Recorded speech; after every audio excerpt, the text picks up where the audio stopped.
이거나 환불해달라고 했잖아. 이게 무슨 다이아몬드야? 유리 조각이지. 아따, 이 아가씨가 말귀를 못 알아쳐먹네. 한번 가게 문턱 넘으면 끝이라고 했어. 안 했어? 어디서 재수없게 아침부터 행패야? 서울 종로구 종로 3가. 좁디 좁은 골목 사이로 금방들이 빽빽하게 들어찬 귀금 속 거리의 한 구석, 황금제국이라는 간판이 걸린 금은방 안에서 날카로운 고성이 터져 나왔다. 가게 주인 장두식은 입에 물고 있던 이쑤시개를 바닥에 퇴하고 뱉어냈다. 번들거리는 기름진 얼굴, 목을 옥죄는 듯한 두꺼운 금목걸이, 그리고 셔츠 단추 사이로 빚어나온 문신 자국. 그는 누가 봐도 평범한 상인이 아니었다. 그의 맞은편에는 박지은이 파랗게 질린 얼굴로 서 있었다. 그녀의 손에는 결혼 예물로 맞춘 반지 케이스가 들려 있었지만 그 안에서 빛나야 할 보석은 탁한 빛을 내뿜는 싸구려 큐빅에 불과했다. 지은은 떨리는 입술을 깨물었다. 분명히 1캐럿 천연 다이아몬드라고 하셨잖아요. 감정서 보여달라고 하니까 왜 자꾸 말을 돌리세요? 다른 감정원에 가져갔더니 이건 그냥 장난감 수준이라던데요. 사기 치신 거잖아요. 장두식의 눈썹이 꿈틀거렸다. 그는 느릿하게 카운터 밖으로 걸어 나왔다. 덩치 큰 사내가 다가오자 좁은 가게 안의 공기가 순식간에 무거워졌다. 사기? 야, 너 말 다 했냐? 장두식이 지은의 어깨를 툭 밀쳤다. 지은은 휘청거리며 진열대 모서리에 부딪혔다. 아까부터 오냐오냐 해주니까 기어오르네.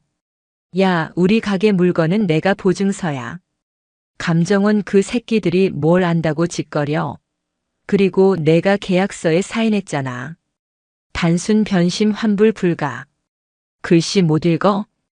이건 변심이 아니라 속인 거잖아요. 경찰에 신고할 거예요.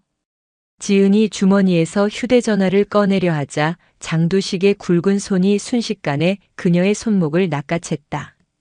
아, 경찰? 아이고 무서워라. 야 얘들아. 손님이 아주 당돌하시다. 구경만 할 거냐? 장두식의 말이 떨어지기가 무섭게 가게 안쪽 창고 문이 열리며 험상궂게 생긴 사내 셋이 걸어 나왔다. 일명 종로파의 조직원들이었다. 그들은 낄낄거리며 지은을 애워쌌다. 밖은 화려한 보석을 구경하는 사람들로 붐볐지만 두꺼운 유리문과 방음 장치가 된 가게 안의 비명은 밖으로 새어나가지 않았다. 사장님, 이참에 교육 좀 시킬까요? 요새 젊은 것들이 어른 무서운 줄을 몰라요. 행동대장 격인 사내가 손가락 관절을 꺾으며 으름장을 놓았다. 지은은 그제야 자신이 들어와서는 안 될 곳에 발을 들였음을 깨달았다. 이곳은 단순한 금은방이 아니었다. 작물과 밀수품 그리고 가짜 보석이 판을 치는 범죄의 소굴이었다. 핸드폰 내놔. 장두식이 지은의 손에서 휴대전화를 거칠게 빼앗아 카운터 위로 던져버렸다. 제발 돈은 필요 없어요. 그냥 보내만 주세요. 지은이 울먹이며 애원했다. 결혼을 앞두고 행복해야 할 예비 신부의 눈에서 공포의 눈물이 흘러내렸다. 하지만 장두식은 비열한 웃음을 흘리며 지은의 턱을 거칠게 들어 올렸다. 보내달라. 들어올 땐 마음대로였겠지만 나갈 땐 아니란다. 너 여기서 얌전히 각서 하나 쓰고 가라. 물건에 하자가 없음을 확인했고 내 명예를 훼손한 것에 대해 합의금 5천만 원을 지급하겠다는 각서. 뭐라고요? 5천만 원이라니 말도 안 돼요. 말이 되는지 안 되는지는 해보면 알겠지. 얘들아, 셔터 내려. 드르륵 쾅.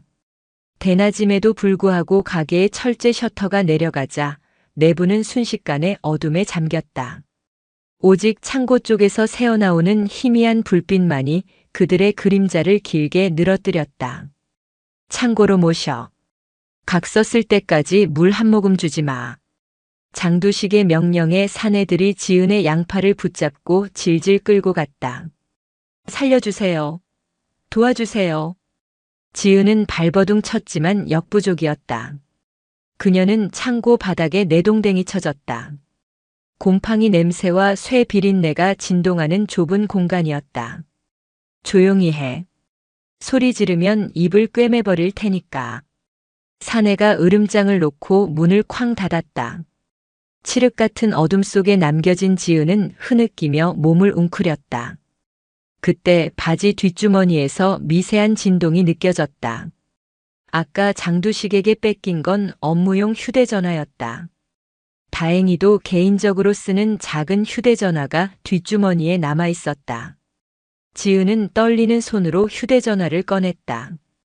화면 불빛이 켜지자 어둠 속에서 희망 같은 빛이 새어나왔다. 하지만 전화를 걸 수는 없었다. 소리가 들리면 놈들이 다시 들이닥칠 것이다. 지은은 숨을 죽인 채 가장 먼저 떠오르는 이름 하나를 찾았다. 이수연. 고등학교 때부터 자신을 지켜주었던 친구. 남자들보다 더 강했고 언제나 바위처럼 든든했던 친구. 지금은 연락이 뜸해졌지만 지은의 본능이 수연을 찾고 있었다. 수연아, 나 좀 도와줘. 종로 3가 황금제국이야. 반지를 환불하러 왔는데 조폭들이 문을 잠갔어. 나 너무 무서워. 갇혀있어. 살려줘. 전송 버튼을 누르는 지은의 손가락이 파르르 떨렸다. 메시지 전송 완료라는 글자가 뜨자마자 그녀는 황급히 휴대전화 소리를 끄고 쌀포대 뒤로 몸을 숨겼다. 같은 시각 서울 강남의 한 피트니스 센터. 샌드백을 타격하는 둔탁한 파열음이 체육관을 가득 채웠다. 퍽, 퍽. 이수연의 주먹이 샌드백에 꽂힐 때마다 묵직한 가죽 주머니가 비명을 지르듯 휘어졌다. 땀으로 젖은 그녀의 머리카락이 격렬하게 흩날렸다. 육군 제707 특수임무단 중령으로 전역한 지 2년. 사회에 나와 평범한 보안 컨설턴트로 살아가고 있었지만 그녀의 몸에 배어있는 야성은 여전히 날카롭게 살아있었다. 관장님, 오늘 샌드백 하나 더 사야겠는데요. 수연 씨 주먹이 갈수록 매워지네. 체육관 관장이 혀를 내두르며 농담을 던졌다. 수연은 붕대를 감은 손으로 땀을 닦으며 희미하게 웃었다. 스트레스 풀 데가 없어서요. 그녀가 물병을 집어들고 벤치에 앉으려던 찰나 벤치 위에 놓아둔 휴대전화 화면이 반짝였다. 박지은. 지은이었다. 다음 달 결혼을 앞두고 행복에 겨워하던 친구. 예물을 보러 간다며 들떠있던 목소리가 기억났다. 축하해주러 가야 하는데 바쁘다는 핑계로 미루고 있던 참이었다. 수연은 가벼운 마음으로 휴대전화를 집어들었다. 결혼 준비 잘 되어 가냐는 안부 문자겠거니 생각했다. 하지만 화면에 뜬 메시지를 읽는 순간 수연의 눈동자가 차갑게 가라앉았다. 수연아, 나 좀 도와줘. 종로 3가 황금제국이야. 조폭들이 갇혀있어. 살려줘. 수연의 호흡이 멈췄다. 장난이라고 하기엔 내용이 너무 구체적이었고 지은은 이런 류의 농담을 할 성격이 아니었다. 순하고 여린 지은이 살려줘라는 말을 썼다는 건 상황이 극단적으로 치닫고 있다는 뜻이었다. 수연은 즉시 지은에게 전화를 걸었다. 뚜루루 뚜루루. 연결음만 길게 이어질 뿐 받는 사람은 없었다. 수연의 미간이 좁혀졌다. 종로 3가 황금제국. 머릿속에서 지도가 빠르게 그려졌다. 그곳은 단순한 상가구역이 아니었다. 겉으로는 화려하지만 이면에는 오랫동안 뿌리내린 폭력 조직과 결탁한 악덕 업소들이 독버섯처럼 숨어있는 곳이었다. 수연은 더 이상 지체하지 않았다. 그녀는 붕대를 거칠게 풀어 헤치고 라커룸에 있던 검은색 가죽 재킷을 걸쳤다. 수연 씨? 벌써 가려고? 운동 아직 안 끝났잖아. 관장이 의아한 듯 불렀지만 수연은 대답 대신 짧게 고개만 끄덕였다. 그녀의 눈빛은 방금 전까지 웃으며 농담을 주고받던 이수연이 아니었다. 그것은 적진 한복판에 투입되기 직전 살기를 띠고 목표물을 응시하던 707 특임대 대테러 팀장의 눈빛이었다. 급한 일이 생겨서요. 나중에 뵙겠습니다. 수연은 주차장으로 달려가 자신의 오토바이에 올라탔다. 묵직한 엔진음이 으르렁거렸다. 그녀는 헬멧을 눌렀으며 시동을 걸었다. 강남에서 종로까지 퇴근 시간 정체를 뚫고 가야 했다. 부르릉. 오토바이가 총알처럼 튀어나갔다. 도로 위를 질주하는 그녀의 머릿속에는 오직 한 가지 생각뿐이었다. 건드리지 마라.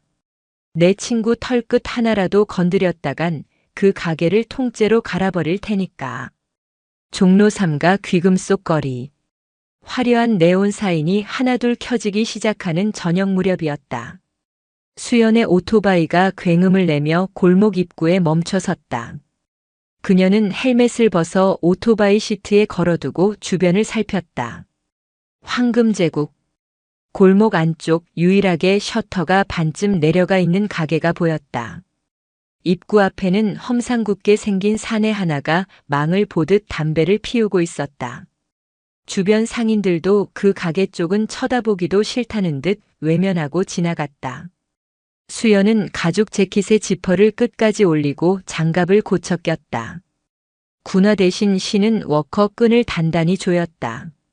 망을 보던 사내가 다가오는 수연을 발견하고는 위협적으로 앞을 막아섰다. 어이 아가씨. 오늘 장사 끝났어.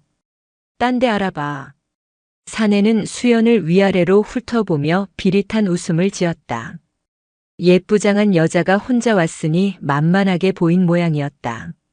수연은 멈추지 않고 사내의 코앞까지 걸어갔다. 그녀의 무표정한 얼굴이 사내를 올려다보았다. 문 열어. 낮지만 서늘한 목소리였다. 사내는 순간 등골이 오싹해짐을 느꼈지만 이내 콧방귀를 뀌었다. 이게 미쳤나. 말이 짧다. 여기가 어디라고 와서 명령질이야? 확 그냥. 사내가 손을 들어 수연의 어깨를 밀치려 했다. 그 순간이었다. 퍽. 둔탁한 소리와 함께 사내의 몸이 억소리도 내지 못하고 바닥으로 고꾸라졌다. 수연이 눈 깜짝할 사이에 사내의 명치를 가격한 것이다. 숨을 쉬지 못해 컥컥거리는 사내를 뒤로 하고 수연은 반쯤 내려진 셔터 아래를 잡았다. 끼기기기. 녹슨 쇠가 긁히는 소름 끼치는 소리와 함께 수연은 셔터를 단숨에 들어 올렸다. 안쪽 유리문 너머로 당황한 표정의 장두식과 그의 부하들이 보였다. 딸랑. 맑은 종소리가 울리며 수연이 가게 안으로 들어섰다. 가게 안의 공기는 탁했고 구석에 내동댕이 쳐진 익숙한 핸드백이 수연의 눈에 들어왔다. 지은의 가방이었다. 누구야 너? 카운터 뒤에서 장두식이 소리쳤다. 험악한 인상의 사내 셋이 수연을 향해 다가왔다. 수연은 그들을 눈으로 한번 훑었다. 근육만 키운 무식한 깡패들. 훈련된 군인의 눈에는 그저 움직이는 샌드백일 뿐이었다. 내 친구 내놔. 수연이 짧게 말했다. 친구? 아, 그 질질 짜던 년 친구가 너냐? 돈 갖고 오라고 했지 누가 몸만 오라고 했어? 장두식이 비열하게 웃으며 골프채를 집어들었다. 아가씨도 여기서 같이 놀다 가고 싶어서 제 발로 들어온 거야? 조직원들이 낄낄거리며 수연을 포위했다. 수연은 천천히 숨을 들이마셨다. 폐부 깊숙이 들어온 공기가 전신의 근육을 깨웠다. 그녀의 눈빛이 매섭게 변했다. 기회는 한 번뿐이야. 지금 당장 지은이 데리고 나와서 무릎 꿇고 빌어. 그럼 걸어서 나가게는 해주지. 뭐? 하하. 야, 얘 정신이 나갔나 보다. 얘들아, 교육 좀 시켜줘라. 반반하게 생겼으니까 얼굴은 건드리지 말고. 장두식의 말이 떨어지자마자 가장 가까이 있던 사내가 주먹을 휘두르며 달려들었다. 그것이 신호였다. 수연의 몸이 잔상처럼 움직였다. 그녀는 날아오는 주먹을 고개만 살짝 돌려 피한 뒤 그대로 사내의 팔을 잡아채 역방향으로 꺾어버렸다. 우두둑. 끄악. 끔찍한 파열음과 함께 사내가 비명을 지르며 주저앉았다. 수연은 멈추지 않고 곧바로 다음 사내의 턱을 향해 돌려차기를 꽂아 넣었다. 콰직. 순식간에 두 명의 거구가 바닥에 나뒹굴었다. 불과 3초도 걸리지 않은 시간이었다. 가게 안에는 정적만이 감돌았다. 골프채를 들고 있던 장두식의 입이 떡 벌어졌다. 방금 무슨 일이 일어난 건지 이해할 수 없다는 표정이었다. 수연은 헝클어진 머리를 쓸어 넘기며 남은 사내와 장두식을 향해 천천히 걸음을 옮겼다. 경고했는데 기회는 끝났어. 그녀의 목소리는 지옥에서 온 사신처럼 차가웠다. 이제부터는 대화가 아닌 뼈와 살이 부딪히는 응징의 시간이었다. 이 미친년이. 장두식의 고함과 함께 마지막 남은 조직원 하나가 품 안에서 잭나이프를 꺼내 들었다. 형광등 불빛을 받아 번뜩이는 날카로운 칼날이 허공을 갈랐다.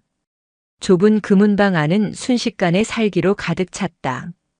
일반인이라면 다리가 풀려 주저앉았을 상황이었지만 이수연의 눈동자는 조금의 흔들림도 없었다. 오히려 그녀의 동공은 먹잇감을 포착한 맹수처럼 수축되었다. 죽어. 사내가 괴성을 지르며 칼을 휘둘렀다. 단순하지만 힘이 실린 위협적인 찌르기였다. 하지만 수연에게 그 동작은 마치 슬로우 모션처럼 보였다. 707 특임대 시절 수도 없이 반복했던 대테러 훈련과 실전 경험이 그녀의 몸을 자동 반응하게 만들었다. 쉿. 수연은 상체를 살짝 뒤로 젖혀 칼날을 깻잎 한 장 차이로 피했다. 사내의 중심이 앞으로 쏠리는 찰나였다. 수연의 오른손이 뱀처럼 파고들어 사내의 손목을 움켜쥐었다. 으어? 사내가 당황할 틈도 없었다. 수연은 잡은 손목을 비틀며 동시에 사내의 오금 무릎 뒤쪽을 군화발로 강하게 걷어찼다. 콰당! 사내가 바닥에 무릎을 꿇으며 고꾸라졌다. 손목이 기괴하게 꺾이자 쥐고 있던 칼이 땡그랑 소리를 내며 바닥으로 떨어졌다. 수연은 자비 없는 동작으로 사내의 뒷목을 팔꿈치로 내리찍었다. 퍽 하는 소리와 함께 사내는 기절하여 축 늘어졌다. 이제 남은 건 장두식 하나뿐이었다. 골프채를 쥐고 있던 장두식의 손이 덜덜 떨리고 있었다. 그는 자신의 눈앞에서 벌어진 일을 믿을 수가 없었다. 덩치 큰 부하 셋이 순식간에, 그것도 여자 한 명에게 제압당했다. 이건 싸움이 아니라 일방적인 사냥이었다. 너 정체가 뭐야? 경찰이야? 짭새가 영장도 없이 이러고도 무사할 줄 알아? 장두식은 뒷걸음질 치며 횡설수설했다. 등 뒤에 진열장에 부딪혀 값비싼 보석함들이 와르르 쏟아졌다. 수연은 바닥에 떨어진 잭나이프를 발로 툭 차서 구석으로 밀어버리고 장두식을 향해 천천히 걸음을 옮겼다. 그녀의 그림자가 장두식을 덮쳤다. 말했잖아. 친구 데리러 왔다고. 지은이 어디 있어? 수연의 목소리는 낮았지만 그 안에 담긴 분노는 뜨거웠다. 장두식은 본능적으로 생명의 위협을 느꼈다. 이 여자는 경찰 따위가 아니었다. 법보다 주먹이 더 가까운 자신들과 같은 세계의 냄새가 났다. 아니, 그보다 훨씬 더 짙고 위험한 피냄새가 났다. 저기 창고에 있어. 내가 안 건드렸어. 그냥 겁만 좀 준 거야. 장두식이 다급하게 손가락으로 가게 안쪽의 철문을 가리켰다. 수연의 시선이 잠시 그쪽으로 쏠렸다. 그 찰나의 순간이었다. 장두식의 눈에 도끼가 서렸다. 그는 품속에 숨겨두었던 호신용 가스총을 꺼내 수연의 얼굴을 향해 발사했다. 치익! 매캐한 최루액이 수연의 시야를 덮쳤다. 수연이 반사적으로 팔을 들어 얼굴을 가렸지만 눈과 코를 찌르는 고통이 밀려왔다. 시야가 뿌옇게 흐려졌다. 이 독한 년, 죽어라. 장두식은 그 틈을 놓치지 않고 들고 있던 골프채를 온 힘을 다해 휘둘렀다. 깡! 하는 둔탁한 금소금이 울려 퍼졌다. 수연이 본능적으로 팔을 들어 막았지만 뼈가 울리는 충격에 몸이 휘청거렸다. 하지만 이수연은 쓰러지지 않았다. 그녀는 흐릿한 시야 속에서도 장두식의 위치를 감지했다. 고통을 참아내며 그녀는 앞을 향해 주먹을 뻗었다. 정확히 명중하지는 않았지만 스치듯 맞은 장두식의 어깨가 뒤로 밀려났다. 아, 이거 진짜 괴물 아니야? 장두식은 기겁하며 창고 쪽으로 달아났다. 수연은 눈을 비비며 억지로 눈을 떴다. 눈물이 줄줄 흘러나와 앞이 잘 보이지 않았지만 지은을 구해야 한다는 일념 하나로 비틀거리며 장두식을 쫓았다. 거기서 수연이 이를 악물고 창고 문을 발로 차서 열었다. 쾅! 창고 안은 어두컴컴했고 습한 곰팡이 냄새가 진동했다. 그리고 그곳에는 의자에 묶인 채 입에 재갈이 물린 지은이 공포에 질린 눈으로 수연을 바라보고 있었다. 읍. 지은이 필사적으로 고개를 저었다. 오지 말라는 뜻이었다. 수연이 지은에게 다가가려던 순간 어둠 속에서 장두식이 나타났다. 그의 한 손에는 식칼이 들려 있었고 다른 한 손은 지은의 머리채를 움켜쥐고 있었다. 오지 마. 한 발자국만 더 오면 인연 목을 그어버릴 거야. 장두식의 칼날이 지은의 하얀 목덜미에 바짝 닿았다. 지은의 목에서 붉은 핏방울이 송골송골 맺혔다. 수연의 발걸음이 딱 멈췄다. 비겁하게 여자를 인질로 잡아? 남자답게 덤벼. 남자답게. 웃기지 마. 이 바닥에서 살아남으려면 비겁한 게 최고야. 너 싸움 좀 한다고 깝치는데 이 칼 앞에서도 그럴 수 있나 보자. 장두식은 지은의 뒤에 숨어 수연을 노려보았다. 그의 눈은 공포와 광기로 번들거렸다. 그는 수연이 자신을 죽일 수도 있다는 걸 직감적으로 알고 있었다. 살기 위해서는 이 인지를 절대 놓쳐선 안 되었다. 무릎 꿇어. 장두식이 소리쳤다. 수연은 주먹을 꽉 쥐었다. 그녀의 실력이라면 장두식의 미간에 주먹을 꽂는 건 일도 아니었다. 하지만 그 짧은 순간에 장두식의 손이 미끄러지기라도 한다면, 지은이 다칠 확률이 1%라도 있다면 감행할 수 없었다. 지은의 눈에서 굵은 눈물방울이 뚝뚝 떨어졌다. 그녀의 눈빛은 나 때문에 그러지 말라고 말하고 있었다. 하지만 수연에게 지은은 목숨보다 소중한 친구였다. 고아나 다름없던 학창시절 유일하게 도시락을 나눠 먹고 따뜻하게 안아주었던 가족 같은 존재였다. 수연은 천천히 양손을 머리 위로 올렸다. 원하는 대로 할 테니까 칼 치워. 무릎 꿇으라고 했잖아. 안 들려?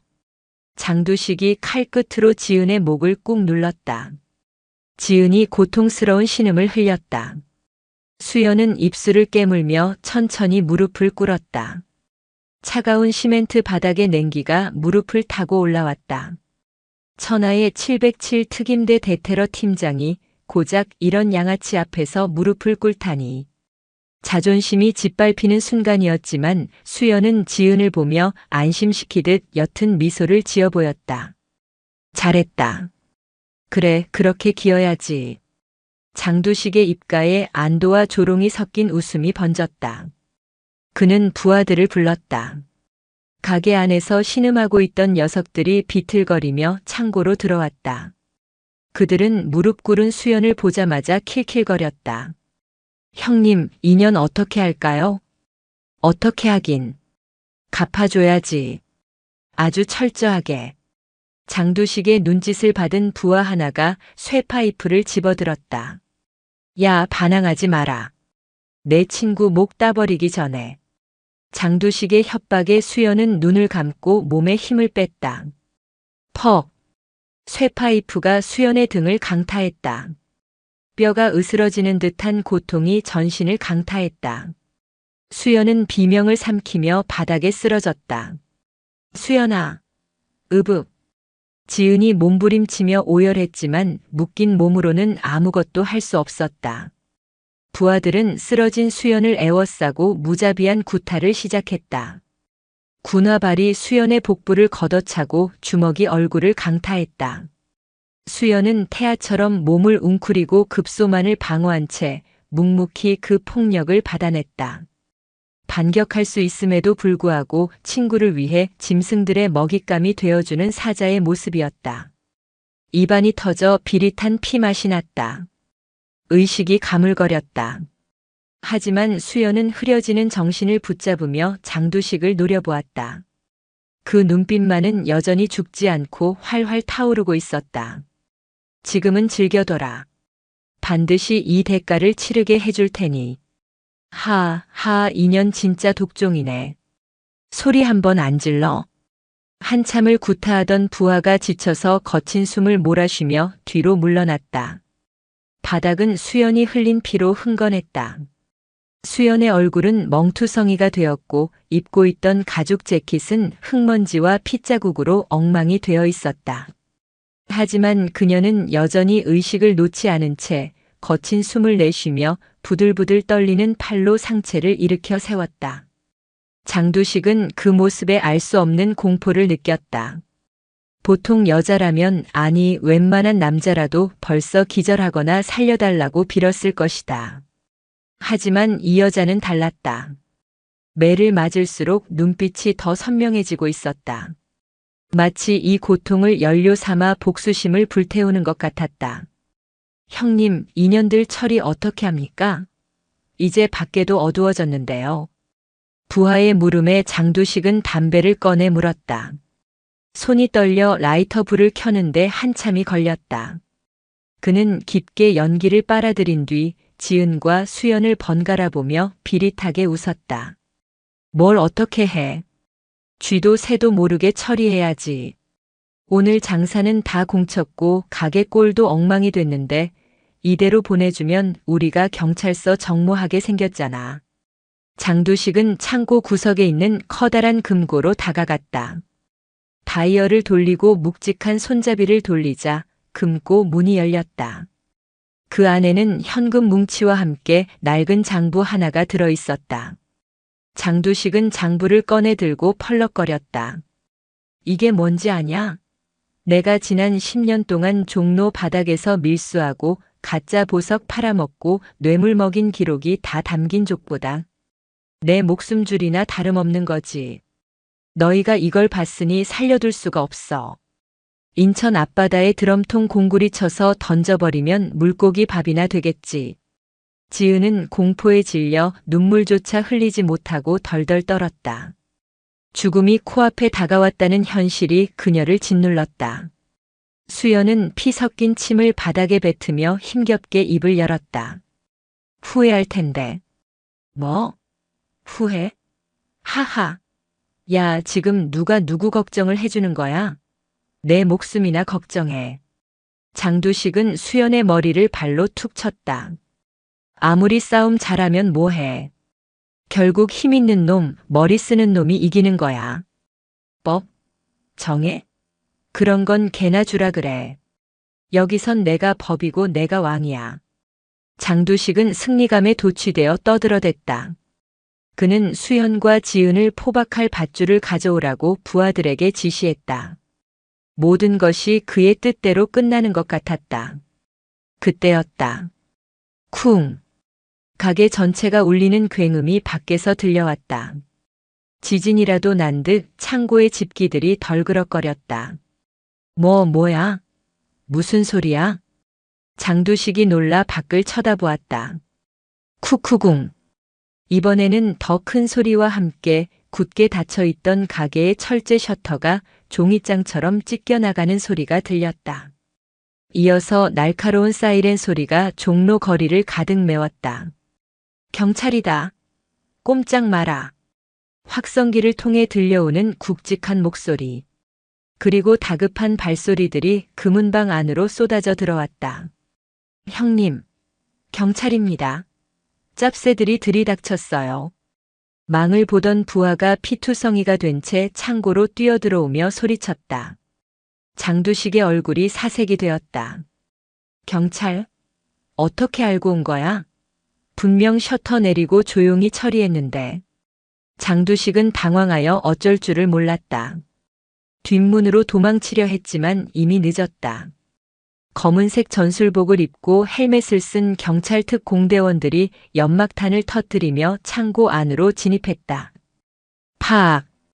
하얀 연기가 창고를 뒤덮었다. 콜록콜록. 앞이 안 보여. 장두식과 부하들이 혼란에 빠져 우왕좌왕하는 사이 연기 속에서 또각또각 구두 소리가 들려왔다. 묵직하고 절도 있는 발걸음. 연기가 서서히 걷히며 한 남자의 실루엣이 드러났다. 말끔한 정장 차림에 날카로운 눈매, 한 손에는 서류 가방을 든 남자. 서울중앙지검 강력부 검사 강민호였다. 그의 뒤로는 무장한 경찰 특 공대원들이 총구를 장두식 일당에게 겨누고 있었다. 장두식, 특수강도 감금 폭행, 그리고 상습 사기 혐의로 체포한다. 변호사를 선임할 권리가 있고 지금부터 하는 말은 법정에서 불리하게 작용할 수 있다. 뭐 굳이 설명 안 해도 잘 알겠지만 민호의 목소리는 건조했지만 서늘했다. 그는 장두식을 벌레 보듯 쳐다본 뒤 바닥에 쓰러져 있는 수연에게 시선을 돌렸다. 처참한 수연의 몰골을 확인한 민호의 눈썹이 꿈틀거렸다. 평정심을 유지하려 애쓰고 있었지만 주먹을 쥔 손마디가 하얗게 질려 있었다. 강 검사님? 아니, 검사 양반이 여긴 어떻게? 장두식이 덜덜 떨며 물었다. 민호는 대답 대신 수연에게 다가가 한쪽 무릎을 꿇고 그녀의 상태를 살폈다. 늦어서 미안하다 이수연. 차가 너무 막히더군. 수연은 부은 눈을 간신히 뜨며 피식 웃었다. 타이밍 한번 기가 막히네. 검사님들은 원래 이렇게 막판에 등장하는 거 좋아하나? 주인공은 늦게 나타나는 법이니까. 괜찮나? 죽진 않아. 그것보다 저 자식들부터 치워줘. 냄새나니까. 민호는 고개를 끄덕이고는 경찰들에게 손짓했다. 전원 체포해. 반항하면 발포해도 좋다. 그 명령이 떨어지자마자 특공대원들이 장두식과 부하들을 덮쳤다. 이거나. 내가 누군지 알아? 내 뒤에 누가 있는지 아냐고. 장두식이 발악했지만 건장한 대원들에게 제압당해 바닥에 얼굴을 처박혔다. 철컥. 수갑이 채워지는 차가운 소리가 울렸다. 민호는 수갑이 채워진 장두식 앞으로 다가갔다. 그리고 장두식이 자랑스레 들고 있던 그 낡은 장부를 빼앗아 들었다. 내 뒤에 누가 있든 상관없어. 이 장부 하나면 내가 믿던 백들도 줄줄이 엮여 들어갈 테니까. 종로파?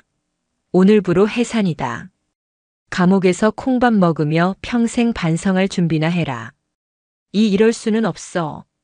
장두식의 절규가 창고 안에 메아리 쳤다.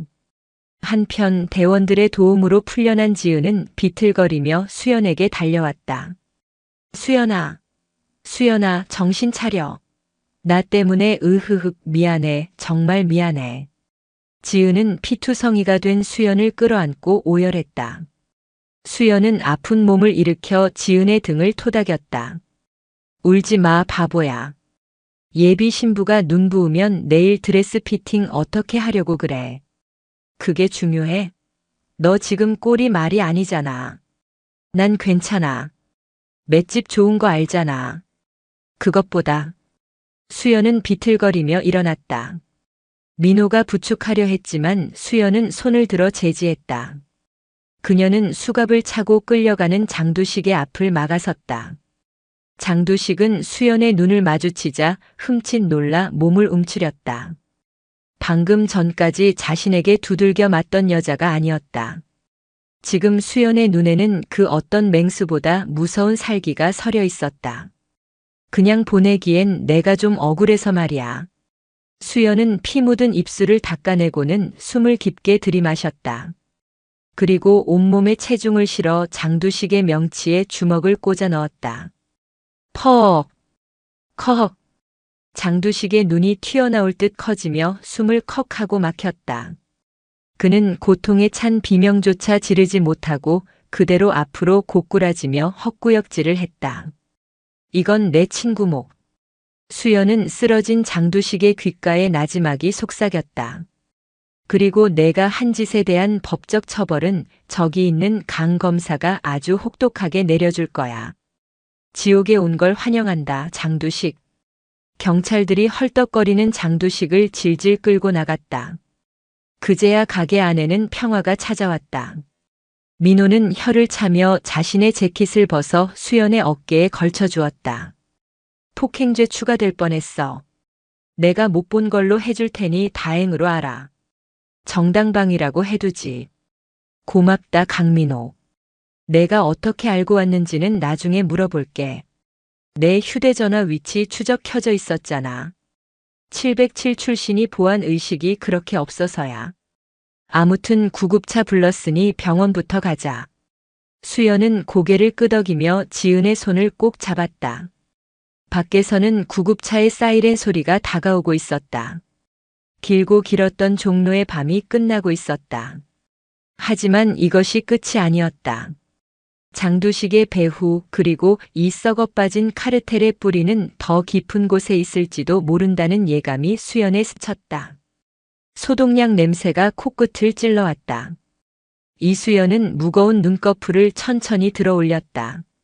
하얀 천장이 시야에 들어왔다가 흐려지기를 반복했다. 온몸이 물먹은 솜처럼 무거웠고 특히 쇠파이프에 가격당한 등 근육이 불에 타는 듯 욱신거렸다. 그녀는 얕은 신음을 흘리며 고개를 돌렸다. 침대 옆 보조 의자에는 박지은이 새우잠을 자고 있었다. 퉁퉁 부은 눈과 헝클어진 머리카락. 지은의 손은 수연의 환자복 소매를 꼭 쥔 채였다. 마치 이 손을 놓으면 다시 그 지옥 같은 창고로 끌려갈까 두려워하는 아이 같았다. 수연이 몸을 일으키려 하자 얕은 잠에 빠져있던 지은이 화들짝 놀라며 일어났다. 수연아, 일어났어?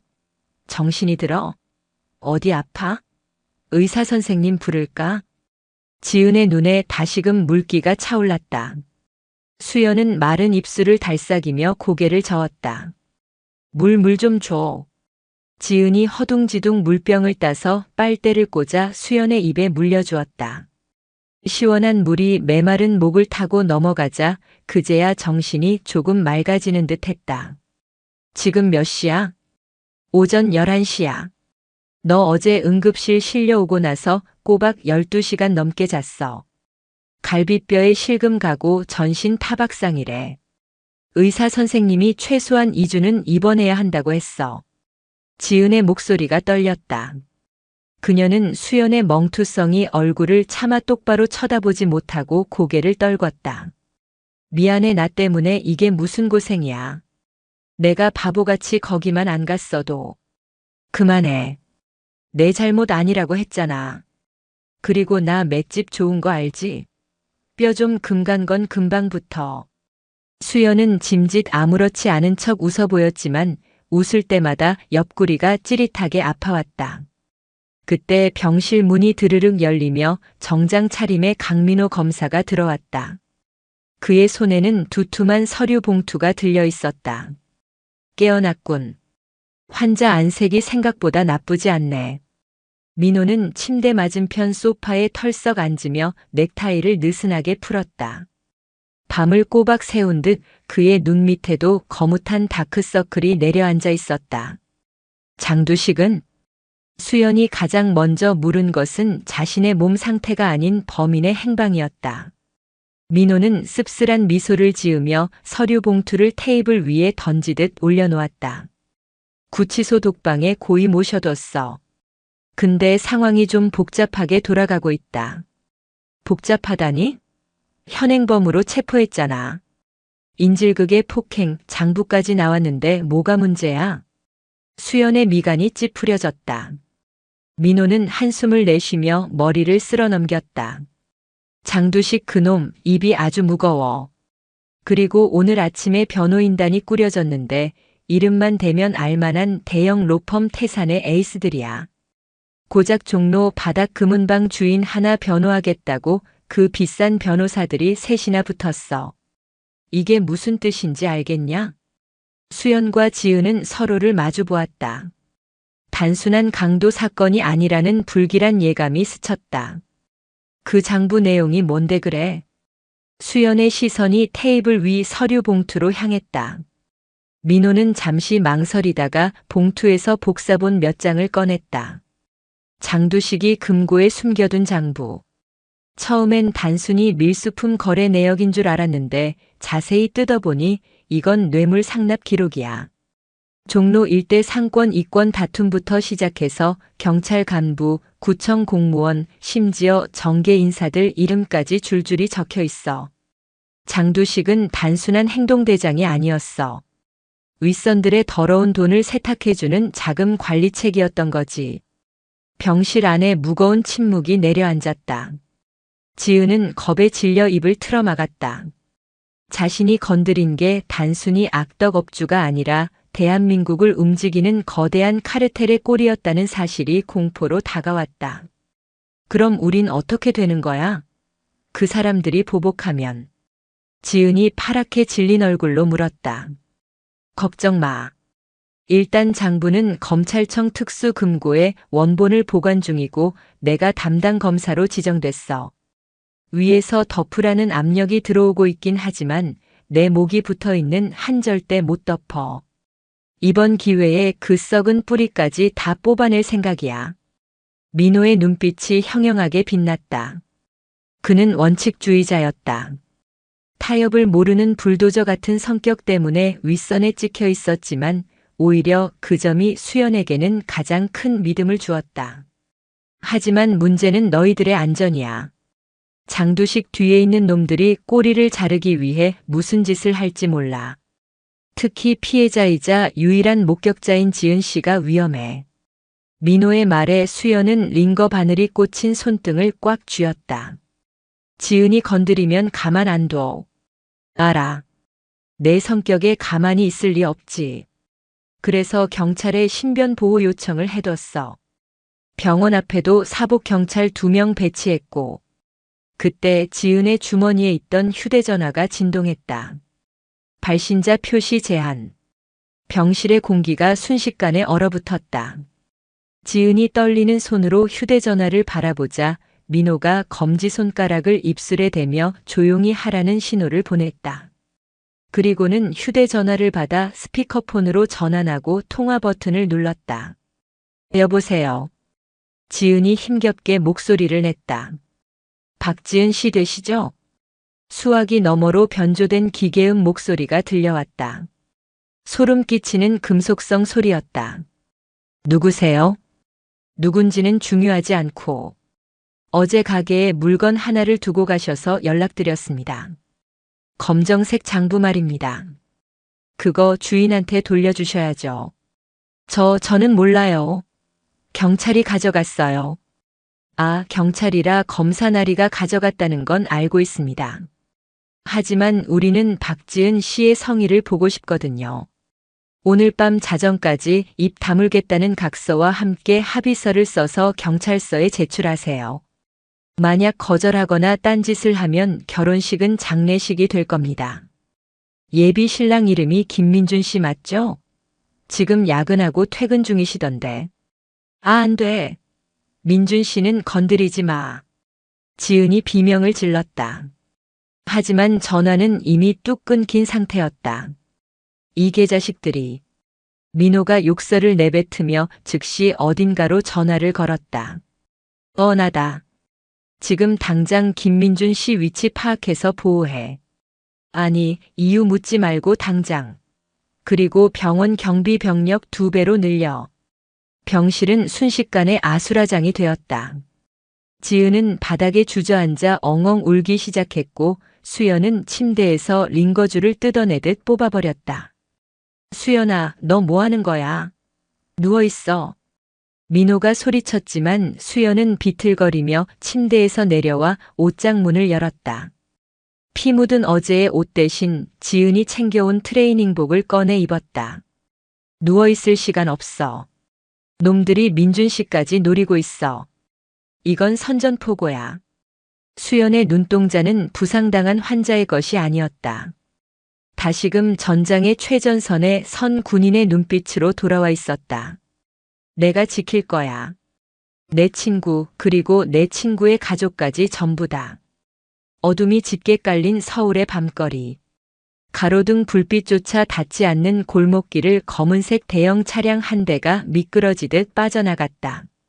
차 안에는 이수현, 박지은, 그리고 운전대를 잡은 강민호가 타고 있었다. 민준 씨는 경찰이 안전하게 확보해서 안가로 이동 중이야. 지은 씨도 거기로 같이 가는 게 제일 안전해. 민호가 백미러로 뒷좌석을 확인하며 말했다. 지은은 불안한 듯 손톱을 물어뜯고 있었고 조수석에 앉은 수연은 사이드 미러를 통해 뒤를 계속해서 주시하고 있었다. 따라오고 있어. 수연이 나지막이 말했다. 뭐? 경찰 호위 차량 말고 다른 차 말이야? 응. 회색 승용차 2대. 병원에서 나올 때부터 계속 일정한 거리를 유지하고 있어. 차선 변경할 때도 동시에 움직여. 미행이야. 수연의 감각은 정확했다. 707 특임대 시절 대테러 임무뿐만 아니라 요인 경호 임무도 수행했던 그녀에게 미행을 따돌리는 것은 익숙한 일이었다. 하지만 지금은 상황이 좋지 않았다. 그녀의 몸은 성치 않았고 지켜야 할 민간인이 타고 있었다. 민호야, 꽉 잡아. 수연의 말이 떨어지기가 무섭게 뒤따르던 회색 차량 한 대가 급가속을 하며 민호의 차 옆으로 바짝 붙었다. 쾅! 금속길이 부딪히는 날카로운 소음과 함께 차체가 휘청거렸다. 약! 지은의 비명소리가 차 안에 울렸다.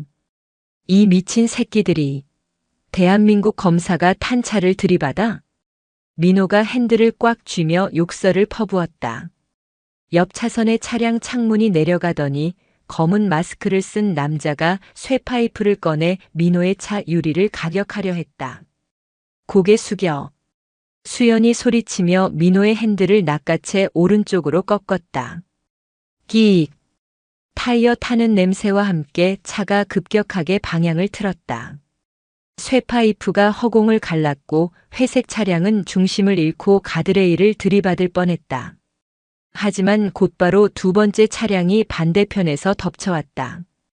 완전히 포위해서 멈춰 세울 작정이야. 이대로는 안가까지 못 가. 수연이 냉정하게 판단했다. 도심 한복판에서 이런 추격전을 벌인다는 건 놈들이 법 따위는 안중에도 없으며 수단과 방법을 가리지 않겠다는 뜻이었다. 그럼 어떡해? 지원 요청은 했어. 10분 내로 경찰차들이 올 거야. 10분이면 우리는 이미 시체야. 따돌려야 해. 저 앞 사거리에서 좌회전해. 공사 중인 도로가 있어. 거긴 막다른 길일 수도 있는데. 믿어. 지형지물은 내가 더 잘 알아. 민호는 이를 악물고 수연의 말을 따랐다. 신호가 빨간불로 바뀌었지만 민호는 가속 페달을 끝까지 밟았다. 교차로를 가로지르며 다른 차들의 경적 소리가 빗발쳤다. 끼익. 차가 굉음을 내며 좌회전하여 어두운 공사 현장 진입로로 들어섰다. 비포장도로라 차체가 요동쳤다. 뒤따르던 추격 차량 2대도 망설임 없이 쫓아왔다. 여기서부터는 내가 운전할게. 자리 바꿔. 수연이 고통을 참으며 말했다. 미쳤어? 그 몸으로 무슨 운전을 해? 검사님은 운전보다는 법전이 더 어울리시잖아. 이런 개싸움 운전은 내가 전문가야. 빨리. 민호는 어쩔 수 없다는 듯 핸들을 넘겼다. 좁은 차 안에서 순식간에 자리를 바꿨다. 운전석에 앉은 수연의 눈빛이 변했다. 그녀는 기어를 조작하며 사이드 미러를 확인했다. 꽉 잡아요. 롤러코스터 시작하니까. 수연은 브레이크를 밟는 척하다가 갑자기 핸들을 꺾으며 엑셀을 밟았다. 차가 흙먼지를 일으키며 공사장 자재들이 쌓인 좁은 틈 사이를 파고들었다. 뒤따르던 첫 번째 추격 차량은 갑작스러운 방향 전환에 반응하지 못하고 쌓여있던 벽돌 더미에 정면으로 충돌했다. 콰당탕! 하나 처리했고, 수연은 룸미러를 보며 중얼거렸다. 하지만 두 번째 차량은 집요했다. 놈들은 공사장 구조를 무시하고 철조망을 뚫으며 쫓아왔다. 끈질기네. 공사장 끝에는 아직 완공되지 않은 교각이 보였다. 다리 상판이 끊겨 있는 낭떠러지였다. 수연아, 앞이 없어. 멈춰야 해. 지은이 울부짖었다. 민호도 사색이 되어 손잡이를 꽉 잡았다. 이수연, 죽으려고 환장했냐? 하지만 수연은 속도를 줄이지 않았다. 오히려 더 가속했다. 잘 봐. 길은 만드는 거야. 끊어진 다리 바로 옆 공사 차량들이 이동하기 위해 임시로 설치해둔 철제 경사로가 보였다. 아주 좁고 가파른 길이었다. 일반적인 운전자라면 감히 진입할 엄두도 못 낼 곳이었다. 수연은 핸들을 미세하게 조정하며 정확히 그 경사로를 향해 돌진했다. 쿠궁! 차가 허공으로 붕 뜨는 듯한 느낌과 함께 경사로 위로 착지했다. 타이어가 미끄러지듯 철판 위를 굴렀다. 차체 하부가 긁히는 끔찍한 소리가 났지만 차는 균형을 잃지 않고 아래쪽 도로로 내려왔다. 반면 뒤따르던 추격 차량은 경사로 진입 각도를 맞추지 못했다. 바퀴 하나가 헛돌면서 차체가 기울어졌고 그대로 옆으로 뒤집히며 공사장 바닥으로 굴러떨어졌다. 콰광! 거대한 먼지 구름이 피어올랐다. 수연은 백미러로 전복된 차량을 확인한 뒤 다시 속도를 올려 공사장을 빠져나갔다. 후! 수연은 그제야 참았던 숨을 내쉬었다. 식은 땀이 이마를 타고 흘러내렸고 옆구리의 통증이 다시금 밀려왔다. 다들 살아있지? 수연의 농담 섞인 물음에 민호와 지은은 대답조차 하지 못하고 가쁜 숨만 몰아쉬었다. 민호는 떨리는 손으로 넥타이를 풀어 헤치며 고개를 저었다. 너랑 다시는 차 안 탄다. 절대. 하지만 그의 입가에는 안도의 미소가 걸려 있었다. 경찰청에서 관리하는 비밀 안전가옥은 서울 외곽의 한적한 전원주택 단지에 위치해 있었다. 겉보기에는 평범한 2층 주택이었지만 강화 유리와 방탄문, 그리고 최첨단 보안 시스템이 갖춰진 요새였다. 민호의 차가 차고로 들어서자 미리 대기하고 있던 무장 경찰들이 주변을 경계하며 그들을 맞이했다. 안으로 들어가니 지은의 예비 신랑인 김민준이 초조하게 서성이고 있었다. 지은아, 민준 씨. 두 사람은 서로를 끌어안고 눈물을 터뜨렸다. 공포에 떨었던 시간이 서로의 체온으로 녹아내리는 듯 했다. 수연은 그 모습을 지켜보다가 조용히 벽에 기대어 섰다. 긴장이 풀리자 온몸의 근육이 비명을 지르고 있었다. 붕대를 감았던 상처 부위에서 다시 피가 배어나오는 것이 느껴졌다. 의무팀 불렀어. 일단 응급처치부터 해. 민호가 구급 상자를 들고 다가왔다. 수연은 소파에 앉아 상처를 드러냈다. 민호는 능숙한 솜씨로 소독을 하고 붕대를 다시 감아주었다. 고맙다. 검사님이 의무병 노릇까지 하고. 특전사 출신 친구 둔 죄지. 근데 상황이 심각해. 아까 놈들 단순 깡패가 아니었어. 움직임이 훈련받은 놈들이야. 알아. 장두식 부하들이랑은 급이 달라. 아마 해결사들을 고용한 거겠지. 수연의 표정이 어두워졌다. 장두식의 장부에 적힌 윗선들이 본격적으로 움직이기 시작한 것이다. 그들은 자신들의 치부가 드러나는 것을 막기 위해 살인도 불사할 놈들이었다. 이곳도 100% 안전하다고 장담 못해. 놈들이 경찰 내부 정보망까지 손을 댔다면 여기 위치가 노출되는 건 시간 문제야. 민호의 말에 수연이 고개를 끄덕였다. 그렇다고 도망만 다닐 수는 없어. 지은이가 평생 숨어 살게 할 순 없잖아. 그래서 말인데 반격을 해야겠어. 민호가 안경을 고쳤으며 말했다. 반겨? 장부 내용을 언론에 터뜨릴 거야. 원래는 수사가 어느 정도 진행된 뒤에 공개하려 했는데 지금은 우리가 살기 위해선 판을 키우는 수밖에 없어. 여론이 집중되면 놈들도 함부로 움직이지 못해. 위험한 도박인데. 검찰 윗선에서 가만 안 있을걸? 옷 벗을 각오했어. 내 친구들이 죽을 뻔했는데 검사 배지 따위가 대수냐. 민호의 단호한 말에 수연은 피식 웃었다. 강민호 많이 컸네. 옛날엔 규정 위반하면 큰일 나는 줄 알더니. 너 보면서 배운 거지. 불의를 보면 참지 말라며. 그때 거실에 텔레비전 뉴스 속보가 흘러나왔다. 속보입니다.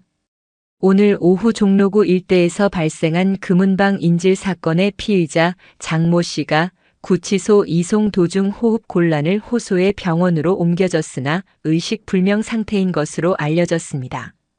뭐? 의식불명? 민호가 벌떡 일어났다. 이게 무슨 소리야? 내가 나올 때만 해도 멀쩡했는데. 경찰은 장 씨가 지병이 있었다고 밝혔으나 일각에서는 조직적인 입막음 시도가 있었던 것이 아니냐는 의혹이 제기되고 있습니다. 뉴스를 보는 수연의 눈빛이 차갑게 가라앉았다. 시작됐네. 꼬리 자르기. 장두식의 입을 영원히 막아버리려는 수작이었다. 그가 죽거나 의식이 없으면 장부의 신빙성을 증명하기 어려워진다. 그리고 모든 죄를 주고 녹은 의식불명인 장두식에게 뒤집어 씌우고 윗선들은 빠져나갈 것이다. 이대로면 장부도 휴지 조각이 될 수 있어. 증인이 필요해. 장두식이 깨어나야 해. 민호가 주먹을 꽉 쥐었다. 병원이 어디야? 수연이 일어서며 물었다. 한국대학병원. 경찰이 지키고 있겠지만 놈들이 이미 손을 썼다면 내부에도 첩자가 있을 거야. 내가 갈게. 수연이 가죽 재킷을 집어들었다. 너 미쳤어? 그 몸으로 어딜 가? 그리고 넌 지금 민간인이야. 병원에 들어가서 뭘 어쩌게. 민간인이니까 더 자유롭지. 검사님은 여기서 지은이 지키면서 언론 플레이 준비해. 장두식, 내가 살려서 데리고 올 테니까. 이수연. 민호가 말렸지만 수연은 이미 현관문을 나서고 있었다. 걱정 마. 죽으러 가는 거 아니야. 놈들에게 지옥을 보여주러 가는 거지. 밤 공기는 차가웠지만 수연의 가슴속은 뜨거운 분노로 끓어올랐다. 놈들은 선을 넘었다. 이제부터는 방어가 아닌 공격이었다. 전직 707 특임대 중령, 인간 병기 이수연의 사냥이 시작되려 하고 있었다. 한국대학병원 본관 건물은 거대한 백색의 성체처럼 밤하늘 아래 솟아 있었다. 칠흑 같은 어둠 속에서도 병원 입구는 구급차의 붉은 경광등 불빛으로 번쩍였다. 이수연은 병원 정문이 아닌 건물 뒤편 장례식장 쪽 하역장을 택했다. 그녀의 검은 가죽 재킷은 밤의 어둠과 완벽하게 동화되어 있었다. 하역장에는 식자재를 나르는 트럭들이 분주하게 오가고 있었다. 수연은 작업원들이 짐을 내리는 틈을 타 능숙하게 보안 구역 안으로 미끄러져 들어갔다. 장두식은 12층 특실 병동에 있다. 강민호에게 받은 정보였다. 경찰이 배치되어 있다고는 하지만 이미 그들 중 일부는 매수되었을 가능성이 컸다. 정면 돌파는 자살 행위나 다름없었다. 수연은 비상계단을 타고 올라가다 3층 린넨실로 들어갔다. 잠시 후 문이 열리고 나온 것은 가죽 재킷의 이수연이 아닌 흰색 가운을 입고 마스크를 착용한 여의사의 모습이었다. 훔친 신분증을 목에 걸고 차트를 든 그녀의 눈매는 날카롭게 주변을 스캔했다. 승강기를 타고 12층에 도착하자 차가운 공기가 피부에 닿았다. 복도 곳곳에는 제복을 입은 경찰들이 서 있었지만 그들의 태도는 나사 빠진 기계처럼 느슨해 보였다. 잡담을 나누거나 휴대전화를 들여다보는 모습. 하지만 수연의 눈은 다른 곳을 향했다. 복도 끝 장두식의 병실 앞을 지키는 2명의 사복 경찰. 그들은 다른 경찰들과 달리 눈빛이 형형했고 재킷 안쪽이 불룩했다. 권총을 소지하고 있다는 뜻이었다. 그리고 그들의 시선은 환자를 보호하기보다는 누군가가 접근하는 것을 감시하는 통제의 눈빛에 가까웠다. 저놈들이군. 수연은 태연하게 복도를 걸으며 간호사 스테이션 쪽으로 향했다. 그때 비상용 승강기 문이 열리며 휠체어를 미는 남자 간호조무사 한 명이 내렸다. 마스크로 얼굴을 가리고 있었지만 수연의 본능이 경고음을 울렸다. 걸음걸이. 일반적인 병원 직원이라기엔 지나치게 무게중심이 낮고 발소리가 나지 않는 은밀한 보법이었다. 그리고 휠체어 아래 선반에 놓인 링거 수액 가방. 그 안에 들어있는 것은 약품이 아니라 무언가 다른 묵직한 것일 가능성이 컸다. 남자는 장두식의 병실 쪽으로 향하지 않고 반대편 화장실로 들어갔다. 수연은 차트를 보는 척하며 자연스럽게 그 뒤를 따랐다. 남자 화장실 입구에서 잠시 멈칫하던 수연은 주변에 사람이 없는 것을 확인하고 망설임 없이 안으로 진입했다. 끼익. 문이 열리는 소리에 거울을 보고 있던 남자가 흠칫하며 뒤를 돌아보았다. 그는 주머니에서 무언가를 꺼내려던 참이었다. 여기 들어오시면 안 됩니다. 남자 화장실인데요. 남자가 낮은 목소리로 말했다. 눈빛이 뱀처럼 차가웠다.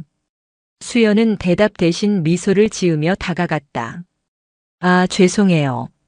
청소 시간인 줄 알고요. 그런데 선생님 가운 뒤에 뭐가 묻으셨네요? 수연이 손을 뻗자 남자의 눈이 가늘어졌다. 그 순간 수연의 손이 남자의 멱살을 낚아채며 그대로 벽으로 밀어붙였다. 콱광. 컥. 남자가 반사적으로 수연의 손목을 꺾으려 들었다. 일반인이라면 비명을 질렀겠지만 수연은 그 힘을 역이용해 남자의 팔을 등 뒤로 꺾어 제압했다. 조용히 해. 소리 지르면 팔을 부러뜨릴 거야. 수연이 남자의 주머니를 뒤졌다. 얇고 날카로운 주사기 하나가 나왔다. 내용물은 투명했지만 생명을 구하는 약이 아님은 분명했다. 염화칼륨. 심정지를 유도하여 자연사로 위장할 때 쓰는 암살 도구였다. 누가 보냈어? 수연이 남자의 귀에 대고 속삭였다. 남자는 고통스러운 와중에도 비릿하게 웃었다. 흐흐, 이미 늦었어. 나 혼자인 줄 알아? 그 말에 수연의 동공이 확장되었다.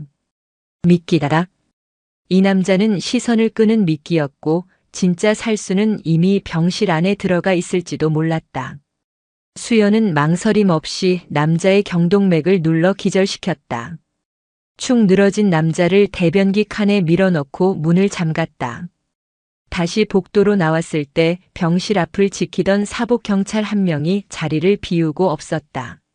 나머지 한 명은 누군가와 통화를 하며 딴청을 피우고 있었다. 지금이다. 수연은 발소리를 죽이고 병실 문 앞으로 다가갔다. 문틈 사이로 희미한 불빛이 새어나오고 있었다. 그녀는 숨을 깊게 들이마시고 문손잡이를 천천히 돌렸다. 딸깍. 문이 열리자마자 소독약 냄새와 함께 낯선 향기가 훅 끼쳐왔다. 아주 미세한 화약 냄새였다. 병실 안 산소 호흡기를 쓴 채 누워있는 장두식의 침대 곁에 누군가 서 있었다. 의사 가운을 입고 있었지만 손에 들린 것은 청진기가 아니라 소음기가 장착된 권총이었다. 놈이 방아쇠를 당기려는 찰나. 멈춰.